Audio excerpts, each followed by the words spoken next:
இந்த சூரியன் சனி சேர்க்கை இருந்ததுன்னா வேலையை கன நேரத்தில் தூக்கி போட்டு வந்துடுவாருன்னு சொல்லிட்டு ஒரு வீடியோவில் சொல்லியிருக்கோம்.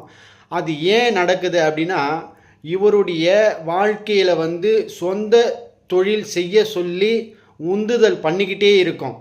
சனி சூரியன் சேர்க்கை பெற்று அவர் ஐப்பசி மாதம் பிறந்தவராக இருந்தால், இல்லைன்னா சித்திரை மாதம் பிறந்தவராக இருந்தால், ஆவணி மாதம் பிறந்தவராக இருந்தால், மாசி மாதம் பிறந்தவராக இருந்தால் அவருடைய பிரபஞ்சத்தினுடைய வாழ்க்கை என்ன சொன்னா, உனக்கு நிகர் நீதான், நீ ஒருவர்கிட்ட வேலை செய்ய முடியாத தன்மையை அந்த பிரபஞ்சம் உணர்த்தி கொண்டே இருக்கும். அதனால்தான் இந்த சூரியன் சனி சேர்க்கை பெற்றவர்கள் 10 கம்பெனி போனால் கூட கம்பெனியில் வேலை செய்யறதுக்கு உண்டான தன்மையை கொடுக்கவே கொடுக்காது. அவர் சொந்த தொழில் செய்தால் ஜம்முன்னு வாழ்க்கையில் மிகப்பெரிய முன்னேற்றத்தை, மிகப்பெரிய வெற்றிகளெல்லாம் குவிக்கக்கூடிய ஜாதகராக காணப்படுவார்.